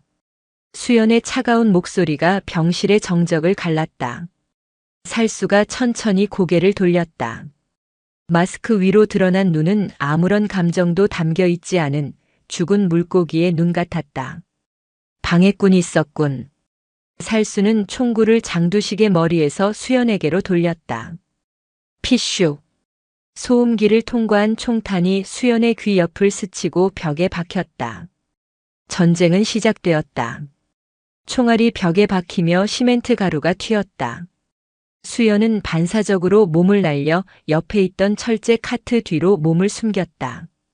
피슈, 피슈. 연달아 날아온 총탄이 카트의 스테인리스 쟁반을 뚫고 튕겨나갔다. 유리병이 깨지며 파편이 사방으로 튀었다. 좁은 병실은 순식간에 전쟁터로 변했다. 숨는다고 해결될 일이 아닙니다. 살수의 목소리는 건조했다. 그는 천천히 걸음을 옮기며 수연이 숨은 카트 쪽으로 다가왔다. 수연은 깨진 유리 조각 하나를 손에 쥐었다. 무기는 없었다. 상대는 총을 들었고 공간은 협소했다. 하지만 수연에게는 이곳이 더 유리할 수도 있었다. 사격 거리가 짧다는 건 근접 격투로 끌고 갈 수 있다는 뜻이었다. 살수가 카트 옆으로 돌아 들어오려는 순간 수연이 발로 카트를 강하게 걷어찼다. 우당탕. 바퀴 달린 카트가 살수의 다리를 향해 굴러갔다. 살수가 잠시 주춤하는 사이 수연은 바닥을 박차고 튀어올랐다. 그녀의 손에 들린 유리 조각이 살수의 손목을 노렸다. 윽. 살수가 반응하며 팔을 뺐지만 날카로운 유리가 그의 손등을 길게 그었다. 쥐고 있던 권총이 바닥으로 떨어졌다. 수연은 곧바로 권총을 발로 차서 침대 밑으로 밀어버렸다. 이제 맨손 싸움이었다. 살수는 손등에서 피가 흐르는데도 표정 하나 변하지 않았다. 그는 품 안에서 단검을 꺼내 들었다. 역수로 쥔 칼날이 형광등 불빛을 받아 번뜩였다. 귀찮게 구는군. 살수가 칼을 휘두르며 달려들었다. 군더더기 없는 절제된 동작. 특수부대 무술인 크라브 마가와 흡사했다. 수연은 상체를 뒤로 젖혀 칼날을 피하고 살수의 명치를 향해 주먹을 뻗었다. 하지만 살수는 팔꿈치로 수연의 주먹을 막아내고 동시에 무릎을 올려 수연의 복부를 가격했다. 커헉. 수연의 입에서 단말마가 터져 나왔다. 아직 회복되지 않은 갈비뼈가 비명을 질렀다. 고통이 전신을 마비시키는 듯 했지만 정신력으로 버텼다. 살수는 틈을 주지 않고 칼을 내리꽂았다. 수연은 구르듯 바닥을 굴러 피했다. 칼끝이 바닥의 리놀륨 장판을 깊게 찢었다. 수연은 링거 거치대를 잡아당겨 살수에게 휘둘렀다. 깡! 살수가 팔로 막아냈지만 묵직한 쇠기둥의 충격에 뒤로 물러섰다.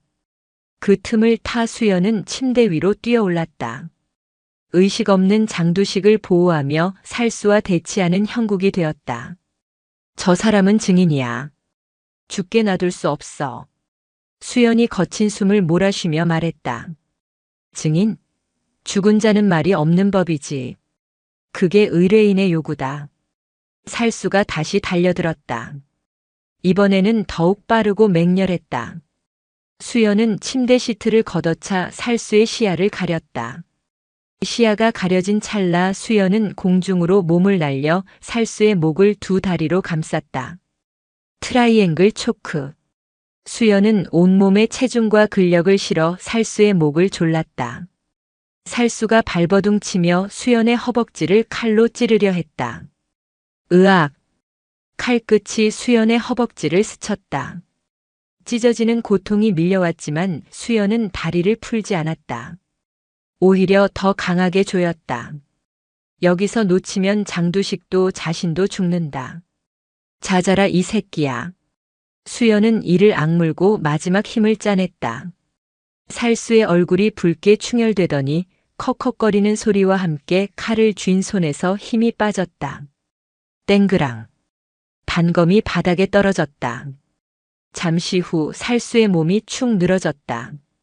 수연은 거칠게 숨을 몰아쉬며 살수의 몸에서 떨어졌다. 다리가 후들거리고 허벅지에서는 피가 배어나왔다. 그때였다. 쿵, 쿵, 쿵. 병실 밖에서 다급한 발소리들이 들려왔다.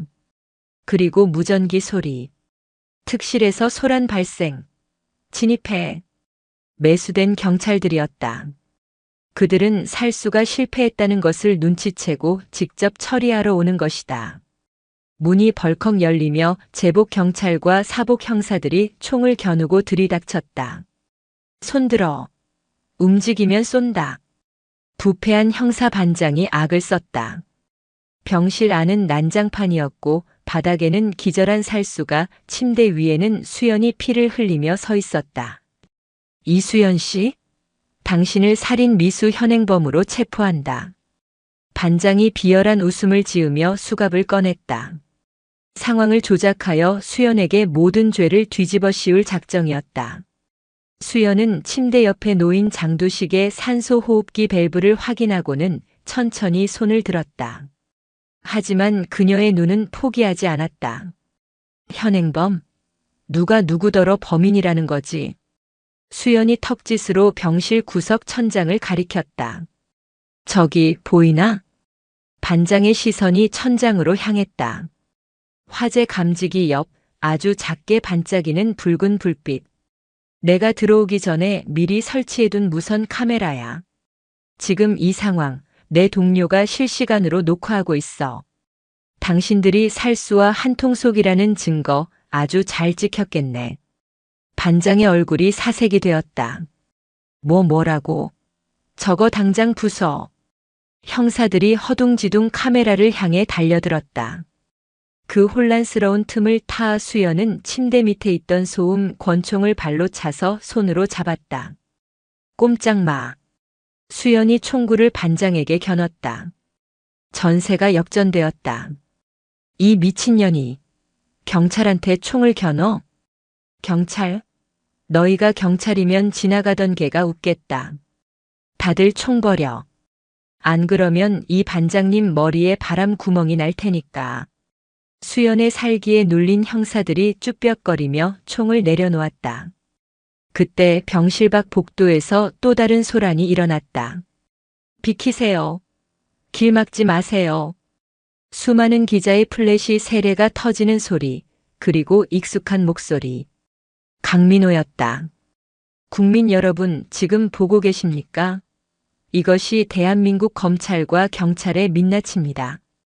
강민호가 휴대전화를 들고 병실 안으로 들어왔다. 그의 뒤로는 방송국 카메라 기자들과 유튜버들이 물밀듯이 밀려들어왔다. 형사들은 카메라 플래시 세례에 당황하여 얼굴을 가리기에 급급했다. 민호는 수연이 설치해둔 카메라와 자신의 휴대전화를 연동하여 개인 방송을 켜둔 상태였다. 수천 명의 시청자가 실시간으로 이대치 상황을 지켜보고 있었다. 지금 이 병실에서 살인 청부업자가 핵심 증인을 암살하려 했습니다. 그리고 출동한 경찰은 범인을 잡기는커녕 증인을 지키려던 시민을 체포하려 했습니다. 이 모든 것이 조작된 것입니다. 민호의 외침은 병실을 울렸다. 반장은 카메라가 들이닥치자 쥐구멍이라도 찾고 싶은 표정이었다. 그는 슬그머니 뒷걸음질 쳤지만 시민 기자들이 그의 앞을 가로막았다. 반장님, 살인 청부업자와 무슨 관계입니까? 왜 신고를 받고도 늦게 출동했습니까? 장두식 씨의 입을 막으라는 지시가 있었습니까? 질문들이 빗발쳤다. 이제 상황은 돌이킬 수 없었다. 어둠 속에 숨어있던 음모가 대낮에 태양 아래 발가벗겨진 것이다. 수연은 그제야 총구를 내리고 깊은 숨을 내쉬었다. 긴장이 풀리자 다리에 통증이 밀려와 비틀거렸다. 수연아. 민호가 달려와 수연을 부축했다. 늦어서 미안하다. 기자들 모으느라 시간이 좀 걸렸어. 아니, 딱 맞춰서 왔어. 연출력 하나는 기가 막히네. 수연은 피 묻은 얼굴로 씩 웃었다. 그때였다. 침대 위에서 규칙적으로 울리던 심전도 모니터의 소리가 빨라지기 시작했다. B-, B-, B-. 산소 마스크 안에서 쉰 목소리가 흘러나왔다. 장두식이었다.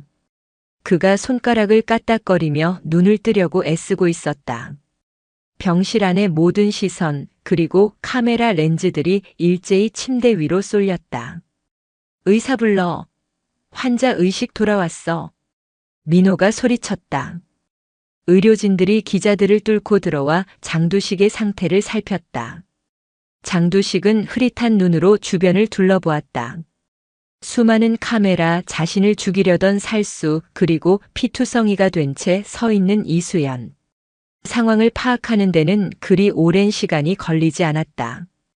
그는 자신이 버려졌다는 것을, 조직이 자신을 죽이려 했다는 것을 본능적으로 깨달았다. 그는 떨리는 손으로 산소 마스크를 잡아내렸다. 물. 간호사가 급히 거즈에 물을 적셔 입술을 축여주었다. 장두식 씨 들립니까? 검사 강민호입니다.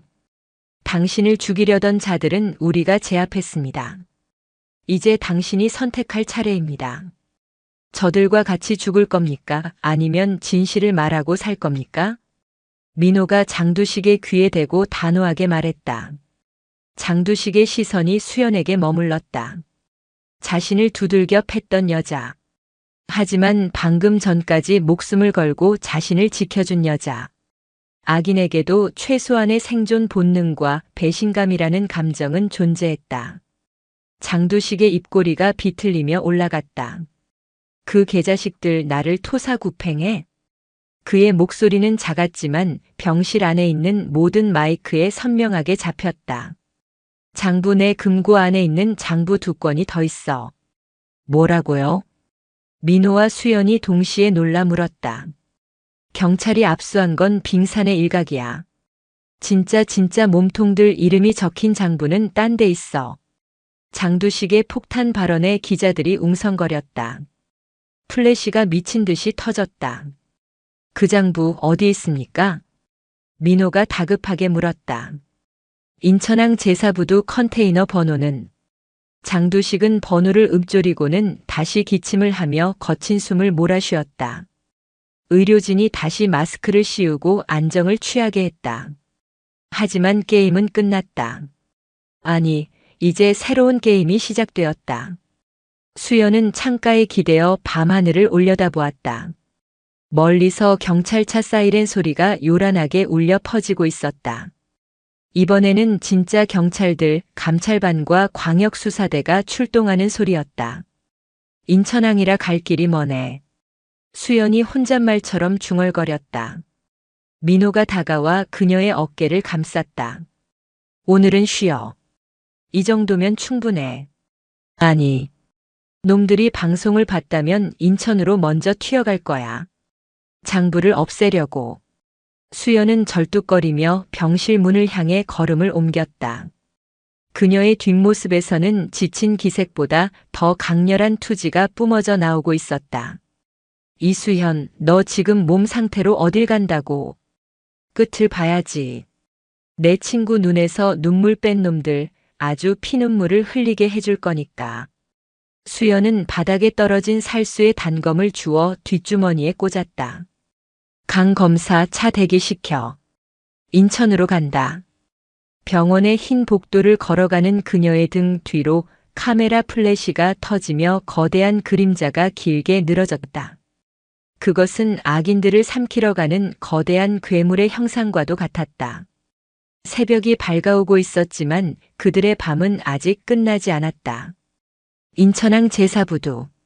새벽에 푸르스름한 어둠이 깔린 항구에는 비릿한 바다 냄새와 녹슨 쇠 냄새가 뒤섞여 있었다. 거대한 크레인들이 마치 잠든 공룡처럼 서 있었고 그 아래로 수천 개의 컨테이너가 미로처럼 쌓여 있었다. 이수현과 강민호가 탄 차가 바리케이트를 부수고 부두 안쪽으로 질주해 들어갔다. 저기다. 연기가 나고 있어. 조수석에 앉은 수연이 손가락으로 전방을 가리켰다. 장두식이 말한 구역, 붉은색 컨테이너들이 3단으로 쌓인 곳 아래에서 희뿌연 연기가 피어오르고 있었다. 놈들이 이미 도착해 장부를 태우고 있는 것이 분명했다. 끼익! 민호가 급브레이크를 밟으며 컨테이너 벽 뒤에 차를 세웠다. 차가 멈추기도 전에 수연은 문을 열고 튀어나갔다. 허벅지에 상처가 찢어질 듯 아파왔지만 아드레날린이 고통을 마비시켰다. 이수연, 기다려. 지원 병력이 오고 있어. 민호가 권총을 꺼내들며 외쳤지만 수연은 듣지 않았다. 지금 이 순간에도 진실이 한 줌의 재로 변하고 있었다. 기다릴 시간 따위는 없었다. 현장에는 검은 양복을 입은 사내 5명이 드럼통에 불을 피워놓고 서류 뭉치를 집어던지고 있었다. 그중 우두머리로 보이는 자가 기름통을 들고 있었다. 빨리 태워. 종이 조각 하나 남기지 말고 다 태워버려. 그만둬. 수연의 고함이 새벽 공기를 갈랐다. 사내들이 일제히 고개를 돌렸다. 뭐야? 쥐새끼가 여기까지 따라왔어? 우두머리가 비릿하게 웃으며 눈짓을 했다. 부하 넷이 강목과 쇠파이프를 들고 수연을 향해 다가왔다. 처리해. 여자는 죽여도 상관없다. 수연은 깊은 숨을 들이마셨다. 이것이 마지막 싸움이다. 그녀는 병실에서 챙겨온 살수의 단검을 역수로 쥐었다. 덤벼. 사내들이 고함을 지르며 달려들었다. 첫 번째 놈이 쇠파이프를 크게 휘둘렀다. 수연은 상체를 숙여 피함과 동시에 놈의 발등을 군화발로 지시겼다. 아! 놈이 주춤하는 사이 수연은 회전하며 팔꿈치로 놈의 관자놀이를 가격했다. 퍽 소리와 함께 거구가 맥없이 쓰러졌다. 하지만 곧바로 두 번째, 세 번째 놈이 동시에 덮쳐왔다. 수연은 컨테이너 벽을 타고 뛰어올라 공중에서 몸을 비틀었다. 날아차기가 두 번째 놈의 가슴팍에 장렬했다. 그러나 착지 않은 순간 부상당한 다리에 힘이 풀려 비틀거렸다. 인연이 다리를 저는데 거기를 노려. 약점을 간파한 놈들이 수연의 다리를 집중 공격했다. 강목이 허벅지를 강타했다. 수연이 신음을 흘리며 한쪽 무릎을 꿇었다. 놈들이 때로 달려들어 짓밟으려는 절체절명의 순간이었다. 탕! 날카로운 총성이 울려 퍼졌다. 가장 앞서 달려들던 놈의 어깨에서 피가 튀었다. 다들 꼼짝 마. 서울중앙지검이다. 강민호였다. 그가 떨리는 손으로 그러나 단호한 눈빛으로 권총을 겨누고 있었다. 움직이면 전원 사살한다. 손 머리 위로 올려. 갑작스러운 총격에 사내들이 주춤하며 뒤로 물러섰다. 그 틈을 놓칠 수연이 아니었다. 그녀는 바닥에 떨어진 쇠파이프를 집어들고 남아있는 놈들의 다리를 가격하여 쓰러뜨렸다. 순식간에 상황이 정리되는 듯 했다. 하지만 우두머리는 아직 드럼통 옆에 서 있었다. 그의 손에는 가장 두꺼운 검은색 가죽 양장본 장부가 들려 있었다. 검사 양반, 총 쏘면 이 장부는 바로 불 속으로 들어간다. 이게 그 진짜 장부인 것 같은데 말이야. 우두머리가 라이터를 켜서 장부 끝에 갖다 대려 했다. 안 돼. 민호가 소리쳤지만 거리가 너무 멀었다. 총을 쏘면 장부가 불통에 떨어질 것이고 달려가기엔 늦었다. 우두머리는 승리의 미소를 지으며 장부를 드럼통 위로 들어 올렸다. 이 나라에서 정해. 웃기지 마. 돈이 정이야. 그가 손을 놓으려는 찰나였다. 쉿. 바람을 가르는 소리가 났다. 퍽. 으악. 우두머리의 손목에 은빛 섬광이 꽂혔다. 수연이 던진 단검이었다. 정확히 손목을 관통한 칼날 때문에 우두머리는 비명을 지르며 장부를 놓쳤다. 장부는 드럼통 가장자리에 부딪힌 뒤 불길이 아닌 바닥으로 떨어졌다. 지금이야. 수연이 절뚝거리는 다리로 전력 질주했다. 우두머리가 고통을 참으며 반대쪽 손으로 다시 장부를 집으려 했다. 하지만 수연이 더 빨랐다. 그녀는 슬라이딩을 하며 장부를 낚아채 품에 안고 바닥을 굴렀다. 동시에 우두머리의 정강이를 발로 걷어찼다. 꺼져. 우두머리가 쓰러지자 수연은 그 위로 올라타 주먹을 꽂았다. 분노가 실린 주먹이 놈의 얼굴을 강타했다. 이건 지은이를 울린 죄. 퍽. 이건 정의를 비웃은 죄. 퍽. 그리고 이건 내 다리를 아프게 한 죄다. 수연의 마지막 일격에 우두머리는 기절하여 축 늘어졌다. 수연은 거친 숨을 몰아쉬며 품에 안은 장부를 확인했다. 그 으름이 조금 묻었지만 내용은 온전했다. 정재계 뇌물 상납 리스트. 첫 페이지를 넘기자마자 뉴스에서 매일 보던 유력 정치인들과 기업 회장들의 이름이 줄줄이 적혀 있었다. 해냈어, 우리가 해냈다고. 수연이 바닥에 대자로 뻗으며 웃음을 터뜨렸다. 민호가 달려와 수연을 일으켜 세웠다. 이수연, 너 진짜 미친놈이다. 칭찬으로 들을게. 그때 멀리서 수십 대의 경찰차 사이렌 소리가 들려왔다. 이번에는 진짜였다. 광역수사대와 검찰 수사관들이 항구를 가득 메웠다. 하늘에서는 헬기가 서치라이트를 비추며 현장을 밝혔다. 어둠이 물러가고 항구 너머로 붉은 태양이 떠오르고 있었다. 긴 밤이 끝나고 마침내 진짜 아침이 밝아온 것이다. 3개월 후, 서울의 한 고급 웨딩홀. 화려한 샹들리에 조명이 버진 로드를 비추고 있었다. 하객석은 발 디딜 틈 없이 꽉 차 있었고 곳곳에서 웃음꽃이 피어났다. 신부 대기실. 새하얀 웨딩드레스를 입은 박지은은 거울 속 자신의 모습을 보며 믿기지 않는다는 표정을 지었다. 그녀의 곁에는 말끔한 턱시도 정장을 입은 이수연이 서 있었다. 수연아, 나 떨려 죽겠어. 심장이 입 밖으로 튀어나올 것 같아. 야, 깡패 소굴에서도 살아남은 애가 겨우 결혼식 가지고 떤다고. 넌 강한 여자야, 박지은. 수연이 짐짓 핀잔을 주며 지은의 면사포를 정리해 주었다. 수연의 짧은 머리는 단정하게 빗어 넘겨져 있었고 여자임에도 턱시도가 기막히게 잘 어울렸다. 고마워, 정말 고마워, 수연아. 내가 없었으면 오늘 같은 날은 없었을 거야. 지은의 눈가가 촉촉해졌다. 지난 3개월은 폭풍 같은 시간이었다. 인천항에서 확보한 장부는 대한민국을 뒤흔들었다. 국회의원 3명, 대기업 임원 5명, 그리고 부패 경찰 수십 명이 줄줄이 구속되었다. 이 사건은 종로 게이트라 불리며 연일 뉴스를 장식했다. 박지은은 피해자로서 당당하게 법정 증언을 했고 가해자들로부터 막대한 피해 보상금을 받아냈다. 그리고 이수연. 그녀는 맨손으로 친구를 구한 여전사로 불리며 일약 스타가 되었다. 청와대 청원 게시판에는 그녀에게 상을 주자는 글이 쇄도했고 결국 경찰청장 표창과 용감한 시민상을 동시에 수상했다. 울지 마. 화장 번져. 그리고 오늘 사회자가 누구냐? 이 이수연님이시다. 내가 아주 기깔나게 진행해 줄 테니까 넌 그냥 웃기만 해. 응. 지은이 활짝 웃었다. 잠시 후 식장 안에 웅장한 음악이 울려 퍼졌다. 사회자 단상의 선수연이 마이크를 잡았다. 자, 내빈 여러분. 오래 기다리셨습니다.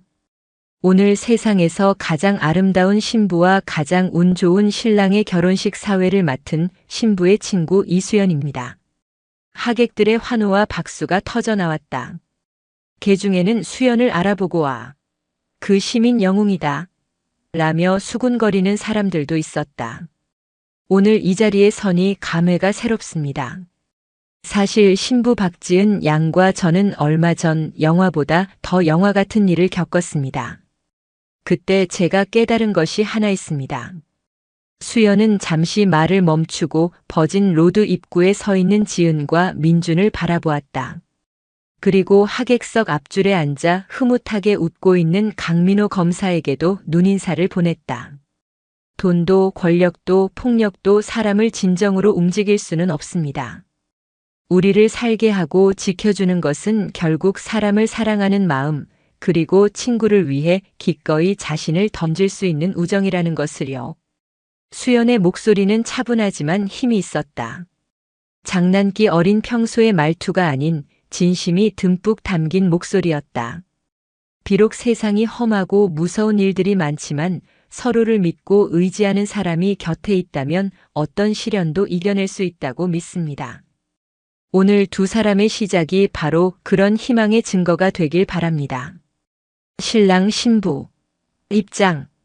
문이 열리고 지은과 민준이 팔짱을 끼고 걸어 들어왔다. 쏟아지는 꽃잎과 축복 속에서 두 사람은 어느 때보다 행복해 보였다. 수연은 그 모습을 보며 남몰래 눈물을 훔쳤다. 옆구리의 상처는 아물었지만 흉터는 남았다. 하지만 그 흉터는 부끄러운 상처가 아닌 가장 소중한 친구를 지켜낸 훈장이었다. 식이 끝나고 단체 사진 촬영 시간. 사진사가 소리쳤다. 자, 친구분들 나오세요. 부케 받으실 분. 지은이 뒤를 돌아보며 수연을 찾았다. 수연아, 내가 받아야지. 뭐? 난 남자친구도 없는데 무슨 부케야. 수연이 손사래를 쳤지만 민호가 등 뒤에서 수연을 툭 밀었다. 받아도. 혹시 아냐? 좋은 인연이 생길지. 민호가 의미심장한 미소를 지었다. 야, 너 설마. 수연이 눈을 흘기려는 순간 지은이 부케를 던졌다. 하얀 꽃다발이 포물선을 그리며 날아왔다. 수연은 반사적으로 마치 날아오는 주먹을 막아내듯 날렵하게 손을 뻗어 부케를 낚아챘다. 나이스 캐치. 사람들이 폭소를 터뜨리며 박수를 쳤다. 얼떨결에 꽃다발을 든 수연의 얼굴이 붉어졌다. 하지만 이내 그녀도 활짝 웃음을 터뜨렸다. 창밖으로는 맑고 파란 하늘이 펼쳐져 있었다. 악몽 같았던 지난 날은 모두 지나갔다. 이제 그들에게 남은 것은 따뜻한 햇살과 서로를 지켜주는 단단한 마음뿐이었다. 정의는 승리했고 우정은 영원했다. 이수연은 꽃향기를 깊게 들이마셨다. 살아있길 잘했네. 참 좋은 날이야.